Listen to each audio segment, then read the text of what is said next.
Bienvenido a Growth Mastermind Podcast, el espacio favorito de los fundadores que buscan desarrollarse profesionalmente. ¿Estás listo para aprender? Comencemos. Espera. Si estás disfrutando de nuestro podcast, te invitamos a dejar una calificación de 5 estrellas y suscribirte en nuestro canal de Spotify. Tu apoyo es fundamental para que podamos seguir creando contenido de calidad. Gracias.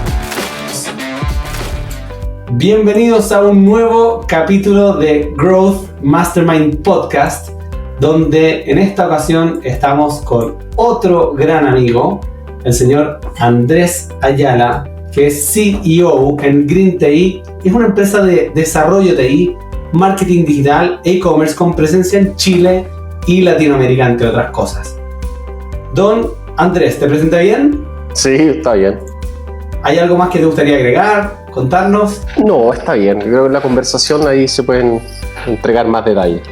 Genial. Entonces vamos con la primera sección, que es justamente la sección Setup, donde quiero saber cómo te configuraste a ti mismo en este cargo de CEO de Green TI. ¿Cómo llegaste a esto? Y cuéntanos la historia y ojalá que haya alguna casualidad, algún behind the scenes, alguna sincronicidad que haya sucedido para que tú estés donde estás. Buena pregunta. ¿Cómo uno se configura a sí mismo? Yo creo que en un comienzo, cuando uno parte un desafío, llámale cualquier tipo de desafío en la vida, en este caso obviamente es un desafío laboral, o más que laboral, encontrar, ¿cierto?, la forma, la actividad de cómo insertarse al mundo y poder de alguna manera generar valor, pero también generar un valor en varias dimensiones, ¿cierto? Tu propio valor, tu familia, o sea, las necesidades básicas de la vida, y luego el aporte o la contribución que puedes hacer también en espacios más amplios, familiares, de amistad, luego de sociedades, ¿cierto? Civilizaciones, incluso algunos pensadores en el tiempo. Y creo que al final el tema de la configuración de, oye, ser un CEO o un manager, un gerente, pasa de alguna manera cuando hay primero un proceso como de conciencia de qué es lo que uno quiere o qué es lo que uno está buscando. Creo que yo nunca busqué ser un CEO o ser un manager, pero sí estaba buscando cosas que al final del tiempo me di cuenta que esa era una forma de conseguirlo, ¿ya? Y obviamente estaba buscando una actividad donde pudiera obviamente sentirme a gusto, sentirme feliz, desarrollar el talento, la creatividad, y obviamente a medida que iba pasando el tiempo uno va descubriendo que tiene ciertas habilidades. Unas habilidades podríamos decir que, no sé, es el liderazgo o la capacidad de poder llevar a un grupo humano hacia un objetivo o una meta. Y obviamente eso yo lo sabía, pero en otras canchas, pues no sé, pues cuando teníamos que hacer una tarea en el colegio o quizás un trabajo en la universidad, lo que sea, o quizás ir a jugar con los amigos a la pelota. Pero luego ya en el ámbito como profesional laboral, efectivamente esa habilidad tú le puedes sacar mucho provecho, y creo que esa fue una de las razones por las cuales me terminé convirtiendo en un manager o en un CEO, o sea, por reconocer que había esa necesidad o sea, esa habilidad potencial de liderazgo que se desarrolla con el tiempo y con el trabajo de día a día, y por otro lado también estar encaminado en una actividad que me hacía sentir feliz o satisfecho conmigo mismo y que también estaba creando valor en estos niveles que acabo de mencionar. O sea, al final la autoconfiguración pasa por esa conciencia, y luego ya lo otro es disciplina. Es levantarte todos los días en la mañana con ese mismo pensamiento y hacer las cosas que te parezcan lógicas para cumplir con los objetivos de cada día. ¿Y a qué se dedica Green TI? Cuéntanos un poco aquí, aprovecha a pasar el comercial desvergonzado. Mira, Green TI es una compañía de soluciones tecnológicas, ¿ya? Así me gusta hablarlo de forma bien amplia, porque la tecnología hoy en día es muy amplia y efectivamente se están abriendo campos donde ya hay hiper especialización, ¿ya? Entonces nosotros partimos básicamente desde la base de lo que es todo el mundo web 2.0, ¿ya? Y la habilitación de social media. Y básicamente ahí nos especializamos o abarcamos dos áreas, la área de desarrollo de infraestructura tecnológica, productos digitales, ya desde lo más simple, un website, hasta un desarrollo a la medida o personalizado a la necesidad operacional de un negocio, hasta de la parte de crecimiento, de cómo tener una estrategia para poder empezar a emular, ¿cierto?, en primera instancia, las lógicas de venta o de crecimiento que tenían las compañías tradicionales, pero en digital. Ahí está todo el mundo, ¿cierto?, de social media, de las plataformas de ads, los planes de medios digitales, la creatividad para el crecimiento digital, la medición, la automation. Entonces, esas dos áreas como muy lógicas, oye, las empresas necesitan productos digitales que comercializar y luego necesitan metodologías, formas para poder crecer. Eso como en su esencia. Y claro, después de algunos años, obviamente también se van abriendo más especialidades en cada una de esas dos grandes áreas. Hoy Green Tea trabaja mucho en la parte de e-commerce, por ejemplo, y todo lo de desarrollo tecnológico también fue abarcando mucho lo que es e-commerce. Caímos de alguna manera en el mundo de e-commerce por la gran necesidad que tenía el mercado y sigue teniendo, ¿ya? O sea, en esta transformación desde las experiencias físicas hacia las experiencias digitales y por la aceleración que también entregó la última experiencia de la pandemia de encierro, que aceleró todas las cosas también. ¿Y cómo llegaste? ¿Cómo llegué a Green Tea o cómo llegué al e-commerce? No, a Green Tea, que el e-commerce. Mira, a Green Tea llegué por un compañero del colegio que estaban estudiando en la Universidad Católica de Ingeniería Comercial y ellos fundaron Green Tea, como la primera fase de Green Tea. Y yo estaba estudiando en ese mismo tiempo en Ingeniería Comercial en la Universidad de Chile. Y cuando yo ya estaba estudiando, yo ya estaba como explorando como servicios, ventas consultivas, marketing digital, por curiosidad. Con mucho internet, obviamente, somos una generación de mucho internet que todo lo que le interesa, si tú quieres buscarlo o tú quieres aprender, lo puedes encontrar. Muy autodidacta, por decirlo de alguna manera. Y me topé con mi ex compañero de colegio que estaban trabajando en Green Tea y venían en una fase de transformación y de cierre donde se estaban saliendo de la empresa. Y yo en ese momento empecé a trabajar con el fundador, con Francisco Marcel, un gran amigo, gran mentor también. Y ahí empecé a trabajar solamente por querer aprender, en verdad. O sea, como que yo quería aprender de software, quería aprender de empresas, de procesos, operaciones. Y solamente por las ganas de aprender empecé a trabajar. Y ya luego, pasado un par de años, pasó hasta abajo el tiempo, pasaron muchas cosas, se dio una oportunidad donde la empresa se estaba quedando sin liderazgo. Y yo esa oportunidad de alguna manera levanté la manito y me ofrecí. Y dije, oye, yo me puedo hacer cargo de esto, en verdad tiene mucho potencial, me interesa. Y en ese momento se dio la oportunidad para tomar el liderazgo de Green Tea y luego desde que ingresé como, entre comillas, como líder de la compañía hasta la fecha de hoy, claro, una gran transformación, un gran cambio y hoy es la compañía que tenemos hoy, valga la redundancia. Pero el proceso fueron varias circunstancias que se dan, entre comillas, como en forma azarosa, pero que suceden cuando tú estás buscando algo y cuando tú estás dispuesto a invertir tu tiempo en algo, ¿cierto? Como todo en la vida, ¿no? Entonces yo estaba buscando algo y quería aprender cosas y estaba dispuesto a invertir mi tiempo en eso, quizás tiempo que otras personas estaban invirtiendo en cualquier otra cosa. Y después la vida misma se va abriendo caminos y aparecen oportunidades y ahí tú las tomas, ¿no? O las dejas, ¿no? Al final te diría que, claro, uno tiene la conciencia, pero generalmente, y esto se habla mucho en el mundo del emprendimiento en general, oye, ¿cuáles son las recetas del éxito o del fracaso? ¿Cierto? Ya te puedo preguntar ahora. Sí, pues, los emprendedores que son exitosos te dicen, oye, no hay receta, perseveré. Dicen, o sea, fracasé como 4 veces antes de tener un éxito. Una perseveró, es como constante, ¿no?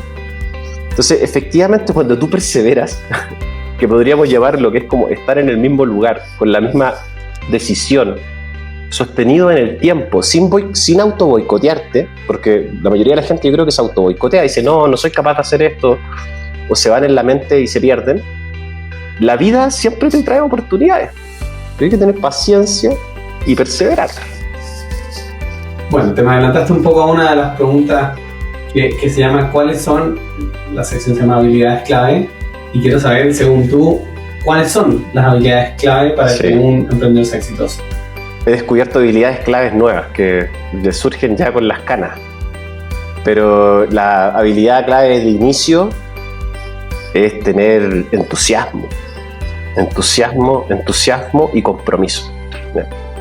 Porque el entusiasmo te permite como enfrentar cosas nuevas, problemas, dificultades, y salir adelante. Y el compromiso, ¿cierto?, que también podría ser un equivalente a disciplina o a dedicación, es que tú estás comprometido con eso. Por lo tanto, cosas que te alejan de las soluciones o que te alejan del camino, tú simplemente no las consideras, o sea, te focalizas en algo. Compromiso, disciplina, dedicación, esfuerzo, perseverancia, ¿cierto? Todos sinónimos de una misma idea. Y el entusiasmo, porque si no estás entusiasmado, puedes estar perseverando en algo, pero puedes estar completamente frustrado o triste, o en realidad no te hace sentido como en tu vida, ¿no? Entusiasmo, yo diría que esas es como las para partir.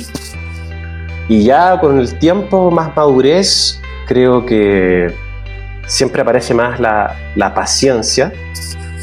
Y otro que me aparece mucho ahora es el estar en paz contigo mismo. Y el estar en paz contigo mismo es como tener la conciencia de que todas las cosas que tú haces se hacen desde un lado como de mucha fidelidad hacia tus valores o hacia lo que tú crees que es el mundo, lo que es la vida. Y te diría que ese estar en paz contigo mismo también es como estar como relajado en tu mente. Porque me pasaba que, por ejemplo, al principio, cuando tomé el desafío, oye, soy el líder de esta empresa, era un saco de nervios. O sea, me pasaban 3-4 cosas todos los días, saltaba como un gato. Hoy día quizás me pasan las mismas cosas y son problemas más grandes, obviamente, porque cada uno que crece tiene más problemas. Pero yo estoy tranquilo. Yo digo, oye, ¿qué cambió? Maduré. ¿Maduré en dónde? En esa habilidad de estar en paz contigo mismo, estar tranquilo y enfrentar las cosas desde otra mirada. ¿Y cómo consigo la paz? Bueno, yo la conseguí con dos cosas. Son al igual que cualquier cosa en la vida, es trabajo, no es gratuito. Uno practica, son dos prácticas, ¿ya? Una, la mayoría de la gente la asocia con la religiosidad, ¿ya? Pero para mí es la oración. La oración es una práctica porque básicamente es una técnica. La oración, sí. La oración para mí es una técnica sistemática de programación mental. Porque tú en el momento en que estás orando, te estás focalizando en palabras, en un lenguaje, en cuáles son las cosas que tú valoras de la vida y cuáles son las cosas que tú quieres atraer a la vida. O sea, como a nivel de pensamiento. Yo muchas veces le pregunto a la gente, oye, ¿tú oras? ¿Para ti la oración no hacen? No, porque lo asocian a la religión. Y hoy en nuestros tiempos, la religión es un tema tabú y todavía sigue habiendo mucha fricción en torno a conversaciones de temas religiosos. Creen que solamente la oración es para pedirle algo a un dios o a muchos dioses, ¿no? O incluso algunos ya más New Age hablan del Señor Universo. Oye, le voy a pedir al Señor Universo esto. Yo creo que la oración es una técnica mental para desarrollar una conversación contigo mismo que te eleve hacia las cosas que tú quieres conseguir en la vida. Entonces, el desafío es disminuir los pensamientos que no aportan y fortalecer los pensamientos que aportan. Entonces, si tú te pones a orar en la mañana y tú dices, oye, agradezco por todas las cosas que tengo, por estar vivo, por tener un plato de comida, por tener un techo donde habitar en la casa, ese agradecimiento a nivel del lenguaje crece en tu mente, se fortalece. Después, cuando tú hiciste eso 3 años seguidos, créeme que cuando alguien te dice, oye, que está feo el día, tú dices, está maravilloso el día. Tengo comida, tengo techo. ¿Qué más le puedo pedir al día? Entonces, la oración como técnica en el tiempo te fortalece los pensamientos que tú quieres como construir en ti y va disminuyendo los pensamientos que para ti no te aportan. Entonces, simplemente visto desde una perspectiva técnica, si eres capaz de distinguir lo que te aporta y lo que no te aporta, aunque lo que te aporte a ti sea muy diferente a lo que me aporta a mí, porque no le estoy hablando del contenido de la oración, estoy hablando de la técnica, cómo te fortalece esa técnica en tu mente. Ahora, si quieres ocuparlos en pensamientos que para mí quizás sean negativos, eso ya es decisión de cada persona. Pero como técnica de fortalecimiento de la mente, yo creo que es muy importante. Y la segunda es la meditación. Y la meditación, a diferencia de la oración, es crear espacio en la mente. O sea, que el silencio se expanda, que crezca el espacio en la mente, y después esos pensamientos que tú practicas con la oración van cada vez llenando más espacio, porque hay más espacio en tu mente. Entonces, la meditación como una técnica muy budista, observación de un punto fijo, punta de la nariz, en una postura adecuada, respirando y manteniéndote en ese esfuerzo de llegar a un punto de relajación, también sistemáticamente, porque la mayoría de la gente se pone a meditar y dice, ay, pero es que estoy pensando 10.000 cosas. Cualquier persona que empieza a meditar le pasa eso, es normal.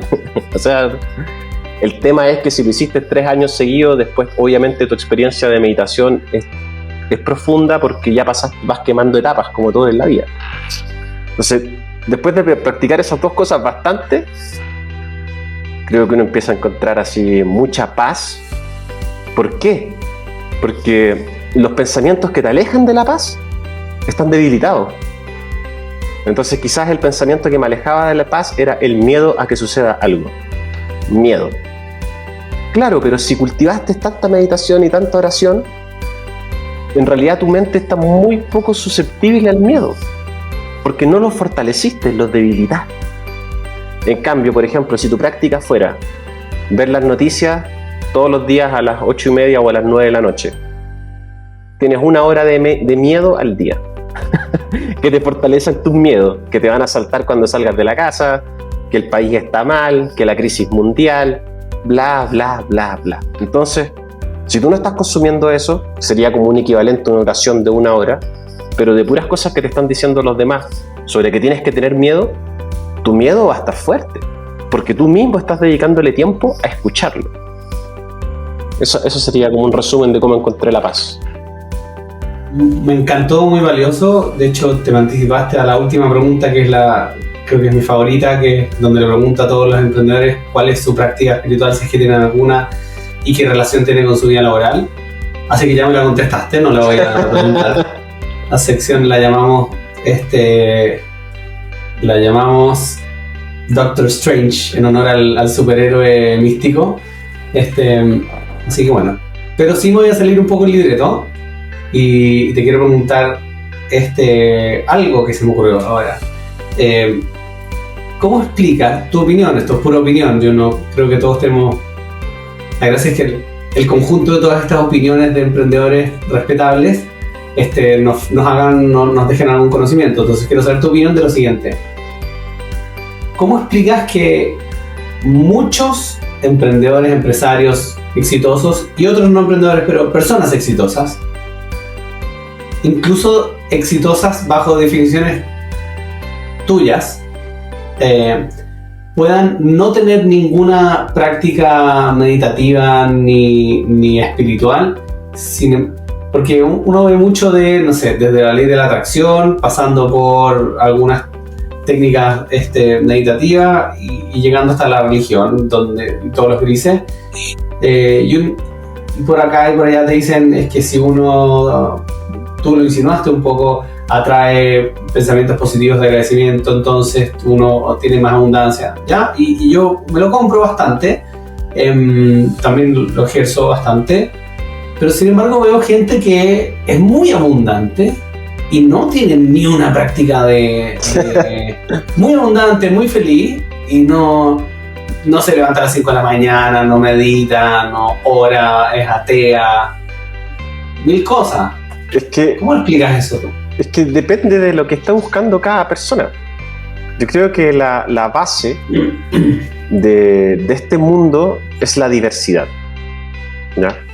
Y esa diversidad en realidad permite muchas cosas.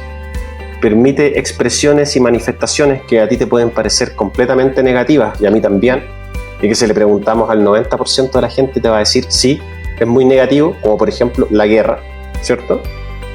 Pero esa diversidad de, oye, hay guerra o hay cosas negativas, existen. Entonces, si lo pones desde una perspectiva de la existencia, podemos ser simplemente observadores de la realidad y nos vamos a dar cuenta que todo existe, ¿cierto? Existe el amplio espectro de lo negativo a lo positivo, y esta vara de lo negativo a lo positivo pueden ser varas distintas, porque puede llegar una persona muy diferente de una cultura completamente distinta y te puede poner una vara así y tú quieres medir todo con una vara así. Y ninguna de las dos varas está mal, ¿cierto? Es relativo, es subjetivo, son construcciones distintas que son parte de los fenómenos de diversidad. Entonces yo primero lo observo desde la diversidad. Pero sí hay reglas generales, como por ejemplo, si tú dedicas tu tiempo a algo de manera constante, vas a encontrar un resultado, independientemente de lo que hagas. Entonces, generalmente, la mayoría de los emprendedores, yo te diría, independientemente si tienen una práctica espiritual o no, sí tienen una práctica de emprendedor, que es como trabajar. Esa es como la práctica fundamental del emprendedor, ¿cierto? Levantarse, buscar un objetivo, dedicarle tiempo a eso y ir sorteando los obstáculos en el tiempo. ¿Ya? Diversidad de comienzo. Hay algunos que quizás partieron con patrimonios o herencias familiares, entonces, estamos hablando de emprendedores transgeneracionales. Yo lo veo así. Sí, quizás tu familia tiene emprendedores de varias generaciones atrás y que por lo tanto ustedes están continuando directamente una tradición. Eso lo podríamos ver así desde los puntos de vista de los pueblos.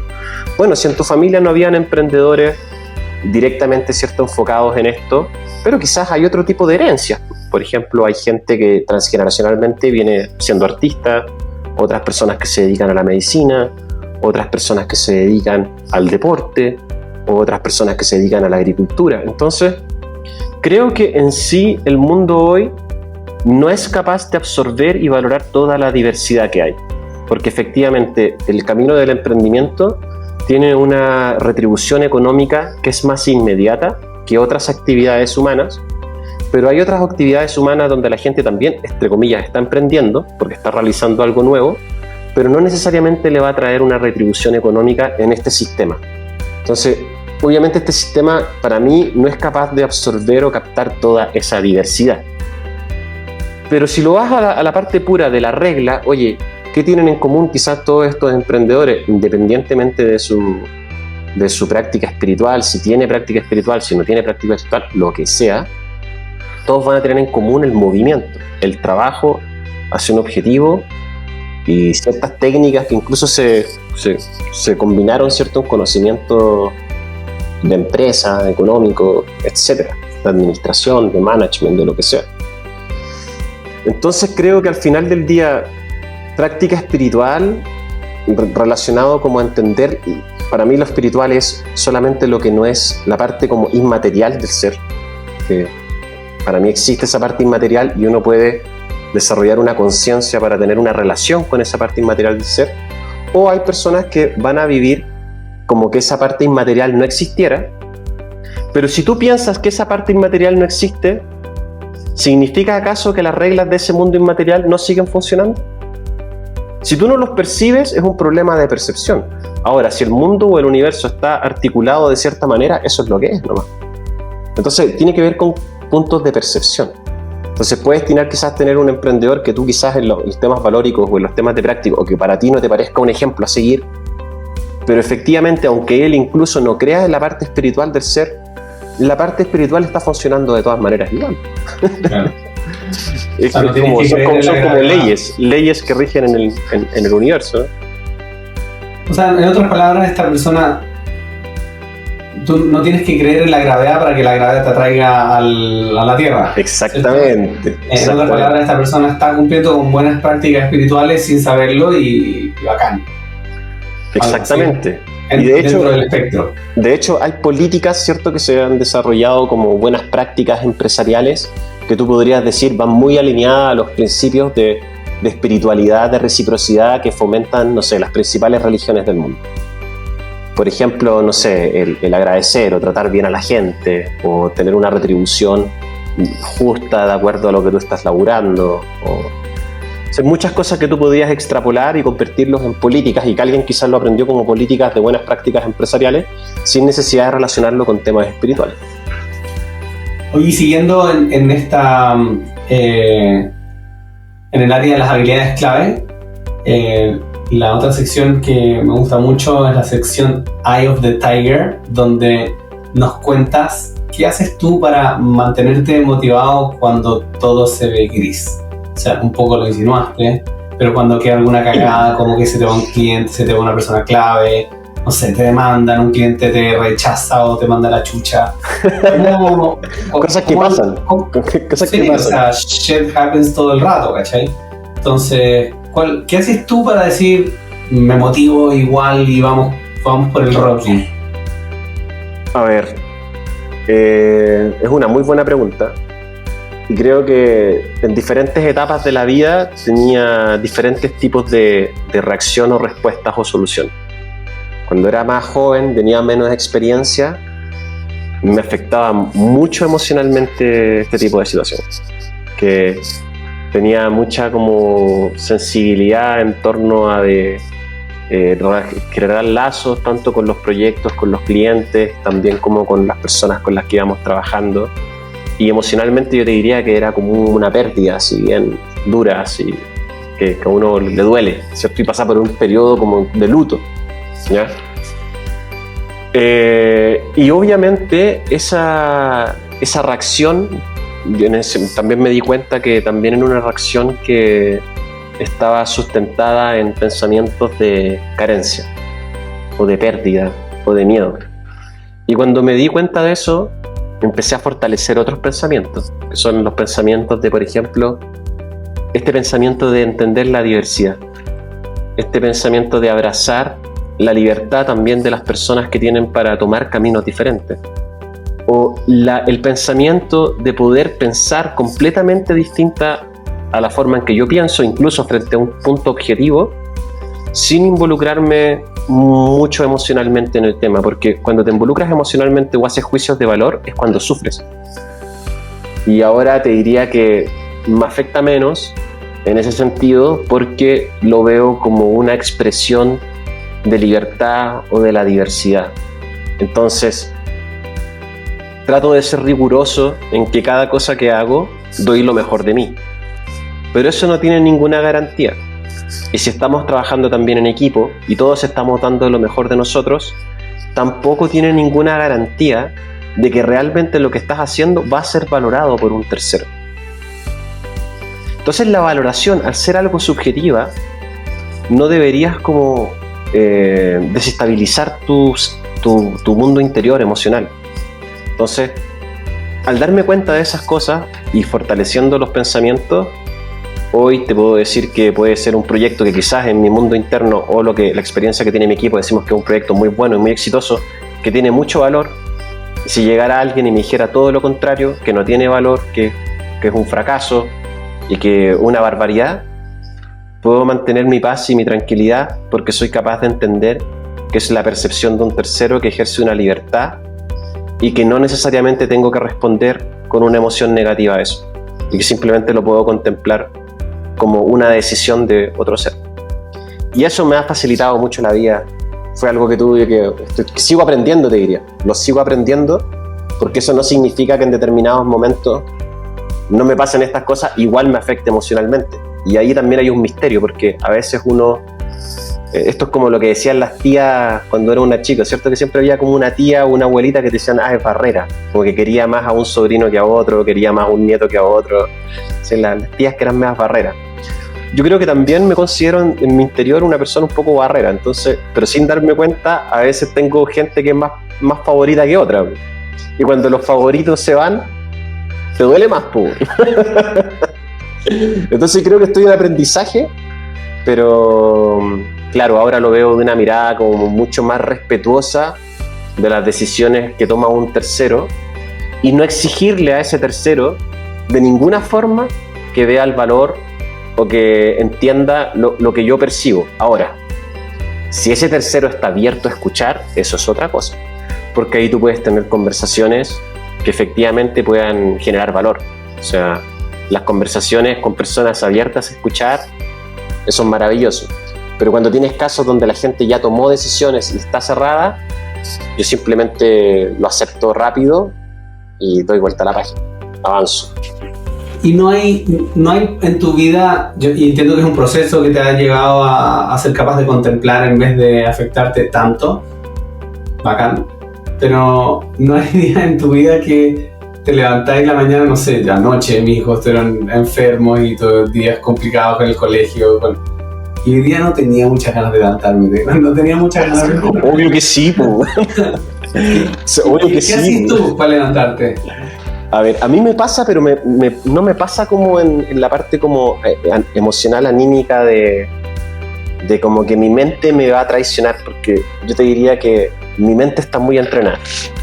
Entonces, esas cosas quizás me pasaron mucho, pero no soy una persona que mi mente me traiciona porque me dediqué a observarla y a entrenarla.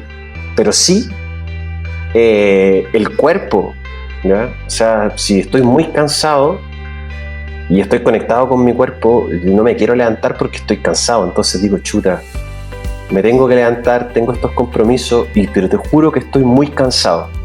Entonces ahí lo que trato de hacer es como cumplir con los compromisos, ver si puedo reorganizar mi agenda de alguna manera y darme espacio para descansar. Entonces, en vez de tener como un pensamiento que me obstaculiza o que es más como negativo, al contrario, es como identificar rápidamente qué te está pasando. Lo que me sucede es que estoy cansado. No le he dado el descanso correcto a mi cuerpo, por lo tanto mi cuerpo necesita descansar, ok, tengo que hacerlo. Eres compasivo. Y le doy el espacio. Y también me pasa, o sea, la última que me pasó fue que me enfermé con un virus bien feo. Me agarró fuertísimo y te juro que estuve enfermo como 9 días, no me había pasado hace mucho tiempo. Y cuando salí de ese virus, que estaba desmoralizado, estaba completamente desmoralizado, estaba así. Pero onda, ¿por qué? Así como que te pegó en el ego de por qué me pegó en el virus si yo estoy fuerte. No. Yo creo que fue sintomático del virus, como que me afectó sentirme mal tantos días seguidos. Como no estoy acostumbrado a eso, generalmente me siento muy bien siempre, y estar tantos días sintiéndome realmente mal por un tema físico me afectó. Y entonces cuando ya estaba recuperándome, estaba desmoralizado porque no era capaz de sentirme como me sentí antes de estar enfermo. Y tuve que ponerme bien serio, como practicar, hacer cosas, tirarme para arriba, como se dice, ¿cierto? Hacer esos rituales de tirarse para arriba. Y me demoré como 3 días en tirarme para arriba. Estuvo fuerte, pero salí desmoralizado del virus. Oye, y siguiendo con las habilidades clave de un empresario, de un emprendedor y de un profesional, ¿qué tan importante ha sido para ti el networking en esta sección llamada Nunca Comas Solo, en honor al libro de Keith Ferrazzi, que se llama como tal, Nunca Comas Solo? Le queremos dar un espacio a tus buenas prácticas de networking y que nos cuentes alguna táctica, algo que te funcione. A ver, yo te diría que en mis tácticas de networking tengo como tres fases, ¿no? Una fase que es como muy de salir a buscar todo lo que pueda buscar. Entonces, como que al final del día creo que todos los emprendedores saben que lo que te genera como una constante de ingresos en el mediano y en el largo plazo es volumen. Todos hablamos de tasas de cierre. Entonces hay una tasa, no es que todas las oportunidades que tú tienes, todas las oportunidades las cierras. Nadie cierra 100 de 100, ¿cierto? Entonces hay una lógica matemática que obviamente te dice volumen, ¿cierto? Hay un embudo de ventas y tú eres especialista en este tema. Entonces yo paso por una fase, te diría que es como con un mindset, pero esto es muy como, ya parte como de mi forma como de pensar o como de enfrentar las semanas. Generalmente yo planifico semana a semana y cuando planifico siempre estoy revisando ese embudo de la parte de arriba, o sea, el volumen, cómo viene el volumen. Y cuando veo que necesito más volumen, rápidamente salgo como a hacer networking, pero no salgo a hacer networking focalizado en lo que yo creo que va a generar venta, porque eso aprendí que en realidad no funciona. Lo que funciona, creo que es como salir como a conversar con la gente, ¿ya? O sea, como un networking muy en su esencia.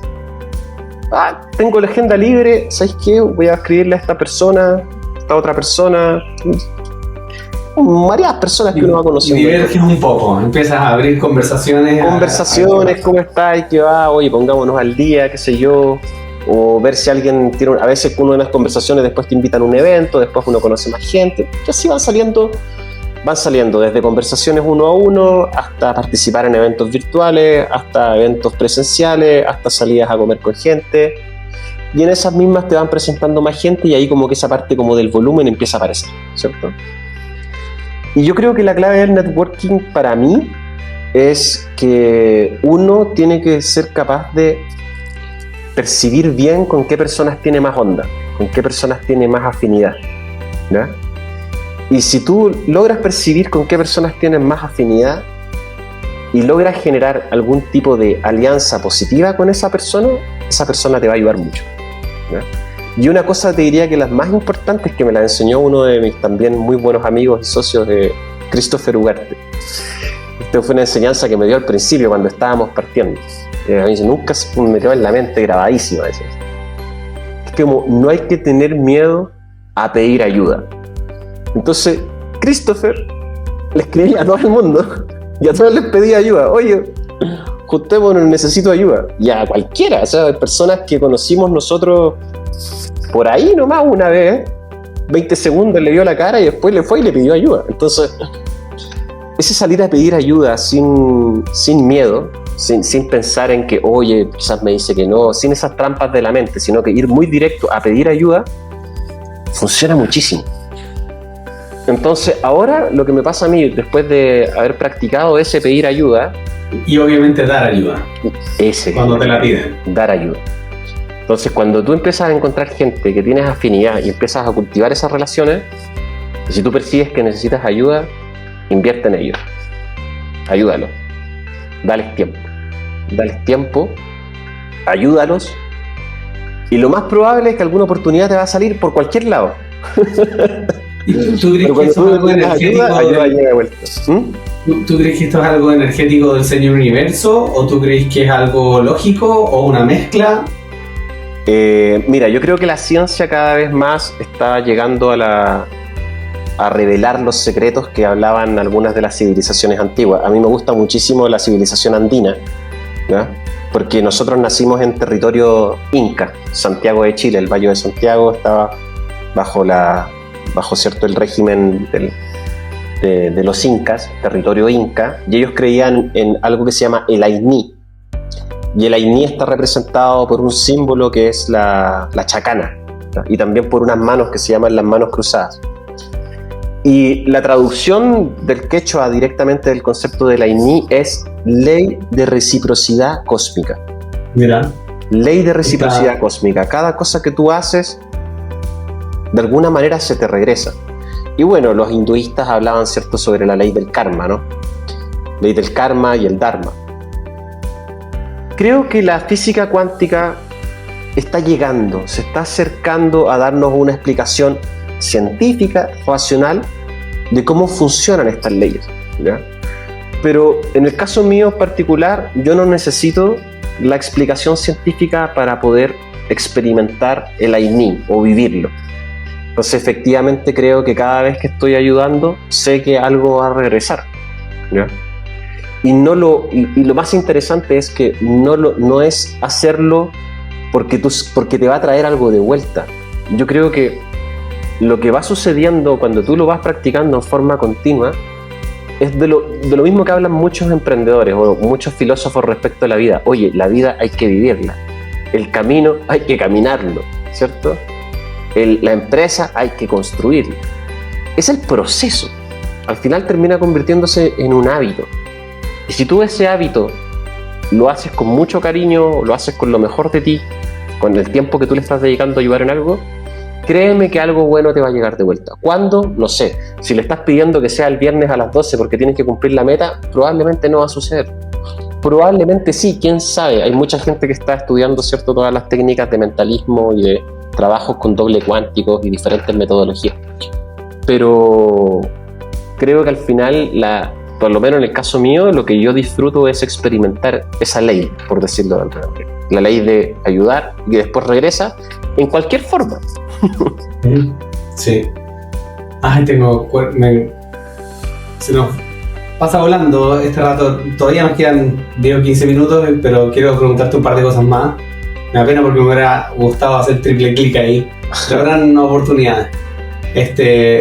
La siguiente pregunta también va relacionada con la anterior. Porque tú dijiste cuando el Christopher dijo que salís a la calle o que él salía a la calle a pedir ayuda. Pedir ayuda. Sí, y esta sección se llama los Yoda Tips, donde yo te quiero preguntar ¿cuál es el tip que se te venga a la cabeza ahora que tú digas, este tip me cambió la vida y es como que Yoda me lo hubiera dado? Y si me querías dar un poco de contexto sería bacán. Oye, yo te diría que es el de ir a pedir ayuda, sí me cambió la vida. ¿Sí? Sí, porque creo que yo antes era más arrogante. Entonces, fíjate, una tontera, yo creo que tonteras de cuando uno va aprendiendo de la vida, y generalmente yo creo que esto le pasa a toda la gente, que la gente, cierto, se va apoyando en cuáles son sus fortalezas, en las cosas que destaca sobre el resto. Cuando uno no tiene un pensamiento de tanto respeto hacia la diversidad, podrías caer en la arrogancia de creerte mejor que los demás, ¿ya? Cuando tú eres una persona que cultiva, ¿cierto?, la humildad, te vas a decir, no, todos son buenos en diferentes cosas. Y es también lo que te enseña la teoría de las inteligencias múltiples. Creo que yo cuando estaba más joven, sí estaba muy apalancado en mis, entre comillas, como mis fortalezas, y eso me hacía arrogante. Y creo que me daba vergüenza pedir ayuda en ciertos momentos, porque sentía que si estaba pidiendo ayuda, de alguna manera me estaba diciendo a mí mismo que yo no era capaz de hacerlo, ¿no? Y creo que ese de pedir ayuda en la forma en que me lo enseñó mi socio, que era una forma como muy simple, o sea, pero pide la ayuda, como que derribó esa arrogancia, fíjate. Y creo que esa arrogancia ni siquiera era como una arrogancia no era una arrogancia tan externalizada, porque quizás las personas que me conocen de mucho tiempo decir, oye, pero si tú nunca has sido arrogante en ese aspecto, pero sí era una arrogancia interna, ¿cachai? Y que me llevaba como a cosas negativas, a cerrarme en vez de abrirme. Entonces, ese tip de pedir ayuda es muy bueno, yo lo recomiendo. Yo quiero destacar un minuto más en el pedir ayuda, porque a mí efectivamente me cuesta pedir ayuda, pero por otra razón. Imagínate. Sí. Yo sí pasé por arrogancia un montón, un poco vergonzoso. Pero hoy día sí me cuesta pedir ayuda por dos motivos, y la gracia de un podcast como este es vulnerarse un poco también. La primera es menos vulnerable, y es contarte de que me da un poco de vergüenza por ser muy frescorraja, ¿cachai? Es como, es como, bueno, no me conocí, me venía a pedir ayuda. Primero, como que estoy acostumbrado, como que se me viene a la cabeza que entrega algo valioso y después pide ayuda, ¿cachai? Entonces, como que no tendría problema en pedir ayuda si entrega algo valioso. Como que primero trato de dar y después de recibir. Esa es como mi primera... Salvo que no me quede otra, ¿cachai? Pero ya me ha pasado un par de veces que podría haber pedido... Todavía se me vienen a la cabeza un par. Que podría haber pedido ayuda y no lo estoy haciendo, no lo hice porque... ¿Cachai? Por eso, no es por arrogante. ¿Y la segunda? Y la segunda es por... No es por arrogancia, pero es por, como dicen los gringos, safe face. Como que uno está muchas veces en una posición de consultor y de experto. Entonces, como que si vais donde al lado y si hoy sabes que no estoy ganando tanta plata, ayúdame. Como que de repente no eres tan bacán, entonces le estáis pegando a tu nombre, que me da lo mismo el ego, pero sí como que le afecta a tu imagen, que después le puede afectar a tu próximo revenue, ¿cachai? Entonces como que si estáis en una posición de mostrando sangre, en verdad estáis débil, y quién te va a comprar cosas de, no sé, consultoría cuando estáis débil. Entonces así es de vulnerable, ¿cachai? Claro, a ver, yo creo que está bueno lo que estáis planteando. Yo no lo veo como una limitante, yo lo veo como ciertas como condicionantes que uno tiene que observar en el entorno. Porque, por ejemplo, el punto 1 del fresco raja en buen chileno, claro, uno rápidamente puede percibir que hay gente a la que uno no le da a pedir ayuda. Te encantaría pedirle ayuda, pero quizás hay que esperar el contexto correcto en que esa persona esté abierta a entregar ayuda, ¿cierto? Hay gente que es más fácil para establecer una conversación de pedir ayuda, que no te va a juzgar y tampoco te va a contaminar como con pensamientos negativos, como el punto 2 que tú estás hablando, que yo creo que son reflejos de miedos o carencias o traumas que tenemos como humanidad, como civilización, que son antiquísimos, de tiempos de enfermedades, de tiempos de hambruna, de tiempos de mucha agresividad y violencia, donde a veces a las generaciones actuales les cuesta hacer un ejercicio de pensar, porque a mí me gustan mucho las civilizaciones antiguas, civilizaciones de paz, pero también habían civilizaciones, ¿cierto?, donde había mucha agresividad y donde prácticamente estabas saliendo de la casa, tenías que estar defendiéndote. Entonces, obviamente yo le diría que lo que tú estás haciendo de pedir ayuda está bien, lo que también yo hago también está bien, pero tiene un slash, condiciones. Bueno, cuando te sientas cómodo, cuando creas que es la persona correcta, cuando creas que la persona se lo puede tomar bien o no. Y ahí yo creo que lo importante es desarrollar esa sensibilidad de con qué personas puedes conectarte más. Y yo creo que para conectarte más con la gente, tienes que conectarte más contigo. Mientras más te conoces a ti, más vas a poder también conectar con cierto tipo de personas. Genial. Oye, y voy a una sección que no es menos profunda y espiritual, que me la salté porque la conversación se dio así. Yo creo que si la gente te está escuchando y eres un crack del marketing digital, como yo creo que eres, e-commerce, quieres escuchar por lo menos aquí un par de trucos. Esta sección se llama Growth Hacking, donde quiero que me cuentes una o dos tácticas súper duras así, que quizás hayan aplicado con algún cliente o contigo o con tu empresa, donde tú digas, hicimos en e-commerce day, pusimos el slash y generó el triple de conversión. Tírate algo así bien duro, que algún dato que alguien se pueda llevar acá, bueno, lo voy a intentar en mi e-commerce, o algo que tú digas, un secreto, una joya.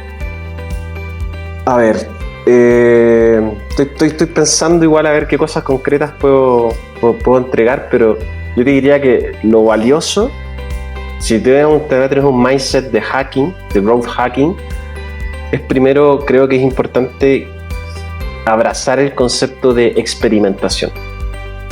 Porque mucha gente, de hecho me ha pasado mucho que mucha gente se vende a sí misma como growth hackers o otras personas que están implementando estrategias de growth hacking, pero desde mi punto de vista creo que todavía ni siquiera entienden como la esencia de cómo hacer este hack de crecimiento, ¿ya? Para mí este hack de crecimiento se basa en la experimentación, ¿ya?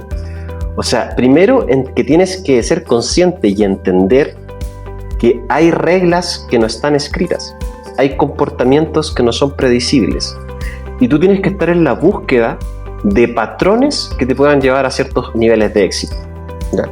Entonces en e-commerce, por ejemplo, básicamente toda la industria se comporta muy similar en la parte de, por ejemplo, de adquisición, de dónde vienen los ingresos de e-commerce. Bueno, un porcentaje viene de medios pagados, un porcentaje viene de orgánico, un porcentaje debería venir de email marketing, otro porcentaje debería venir de sitios referidos o otras estrategias que estás haciendo como en tu 360. Creo que lo importante es que para alguien empiece a practicar y hacer tips de growth hacking, tiene que tener esa conciencia. Oye, ¿cuál es el origen, la adquisición de estos ingresos? ¿Por qué vienen de estos lados, cierto? ¿Cuál es el comportamiento del mercado en general? O sea, entender los macros números.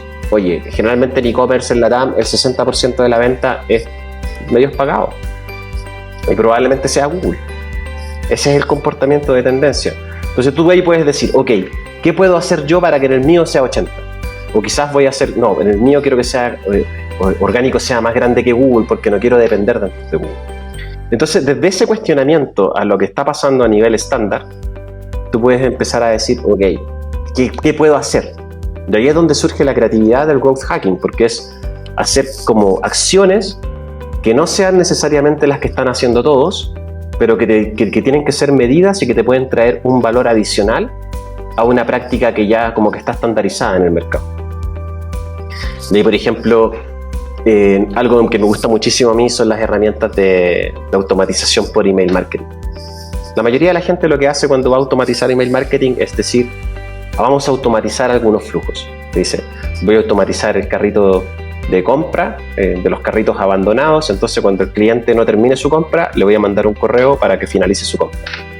Dicen, voy a automatizar quizás el checkout, porque quizás el cliente pasó el carrito, pero tiene que finalizar el pago. Entonces voy a hacer un flujo automatizado para que cuando el cliente vuelva, ¿ya? Dicen, ya, y voy a hacer algunas automatizaciones quizás de producto o de entender lo que pasa después de una compra, ¿ya? Todas esas automatizaciones son automatizaciones estándar. Yo te diría que el verdadero growth hacker iría a probar y testear esas automatizaciones, someterlas a pruebas, crear nuevas y entender cuál de esas automatizaciones o crear un flujo nuevo le sirven a su público. Porque su público es diferente. Va a depender del tipo de producto, va a depender del precio, va a depender de la relación que tiene con la marca, va a depender de su estilo de comunicación. Y uno de los hacks, te diría que deberían probar todas las personas que están hoy trabajando en e-commerce, si están haciendo automatizaciones de email marketing, son correos en texto plano. Mucha gente dice y no, que el diseño, que el template, que mi super logo, que la marca acá, que el link. Los correos de texto plano son los que más venden. Que le dan la sensación a la gente de que estás hablando de verdad con ellos, así, están preocupados de tu pedido y venden brutal. Pero muchas marcas dicen, no, pero ¿cómo vamos a ocupar texto? Pero no está nuestra marca, no está nuestro diseño. Olvídate cómo venden. Yo les recomendaría a cualquier persona que tenga e-commerce próximo al cyber que se atreva con envíos de correos en texto plano y automatizaciones con texto plano y va a haber buenos resultados.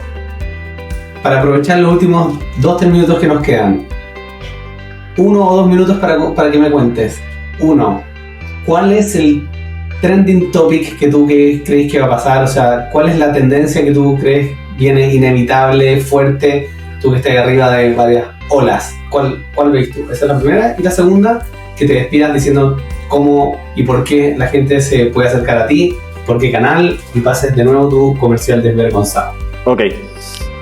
Bueno, yo creo que el desafío más importante que estamos enfrentando hoy, por lo menos las empresas de servicios tecnológicos, tiene que ver con la capacidad de poder comprender la revolución de la inteligencia artificial aplicada directamente en los procesos productivos.